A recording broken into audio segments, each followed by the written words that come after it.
Hey guys, I'm Chris Buck and a very warm welcome to Friday Fretworks, and this week, a dream come true. Genuinely.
That's a clip that I've used on Friday Fretworks a few times in the past, actually, of TH3, my first proper band, and pretty much Cardinal Black, actually, come to think of it, minus Sam, our bass player, playing in London on November 12th, 2010, nearly 14 years ago, believe it or not.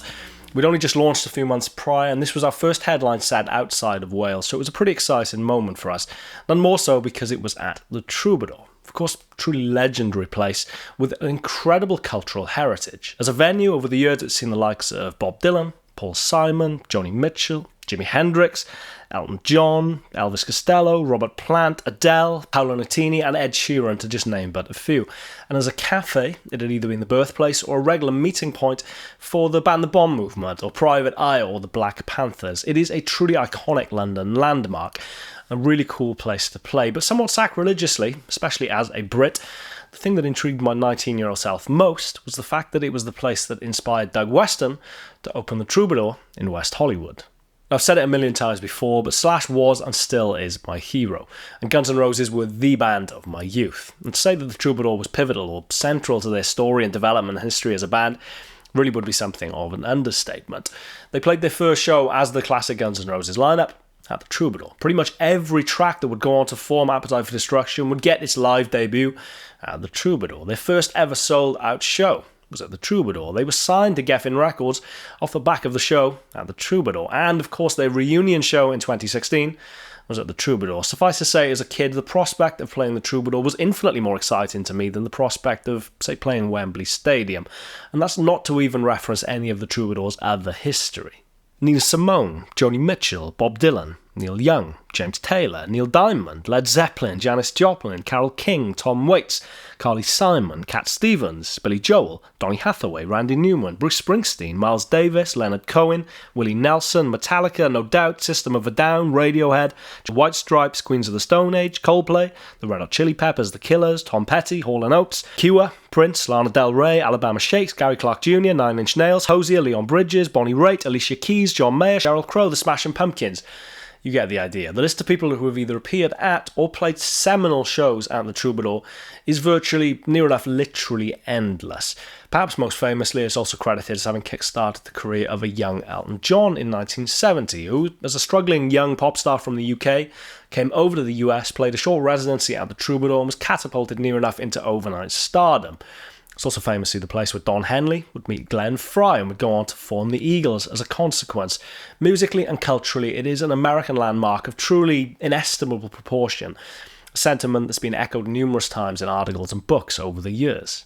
So needless to say, when it came to nailing down a venue in Los Angeles this summer for Cardinal Black's first ever show in California, never mind West Hollywood, it was the Troubadour that was top of the list. I say list, honestly there wasn't a list in my mind, it was Troubadour or bust, and I'm eternally grateful to one of the people already mentioned in this video for actually helping facilitate us getting a show there. Such is its iconic status and in-demand nature as a venue, that getting in through the door as a relatively unproven prospect from the UK probably would have proved a little bit difficult, but Thanks to that person helping out, a little bit of wheeling and dealing, we pulled it off. And on March 1st, tickets for our first ever US shows went on sale with absolutely zero expectation or anticipation of what was about to follow. Firstly, our show at the 150 capacity Basement in Nashville sold out in about 2.5 hours, which led to that show being bumped to its much bigger sister venue, the Basement East, which holds 600 people. And as of today, not only are there just 60 tickets left for that show, but the Troubadour in West Hollywood is totally sold out.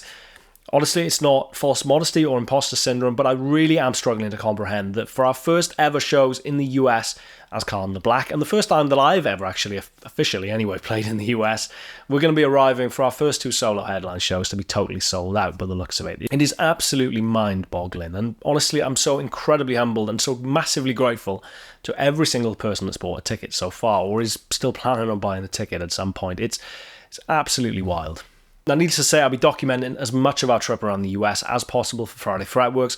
I've already done a video actually on the visa process and the costs and the red tape and the legal elements involved in getting a 6-piece band to the US. I'll link that down below if you want to check that out. But with all of that out of the way, literally just leaves playing the shows and having fun, which hopefully will make for infinitely more exciting content. Now, in case you missed it, all of our shows in the US are either on screen now, all the details of which I'll link down in the description box, including playing with Fire Festival in Omaha, Nebraska. Thanks to organisers Jeff and Vanessa. Honestly, none of this trip would have been possible without those guys. We really do owe them the world. Now, I'm going to play you out now, but honestly, thank you so much. Even if you've not actually bought a ticket, even if you can't make a show, even if you're in an entirely different part of the world, even if you just cheered me on from afar, honestly, you have played some role in, as I said, ticking a massive item off my bucket list. I'm really excited for these shows. Thank you very much for watching. I'm Chris Buck. This is Friday Fretworks. Please subscribe, hit the bell icon if you haven't already, and I shall see you next week for probably a slightly less dreamy episode of Friday Fretworks. Cheers, guys. Take care. I'll see you soon.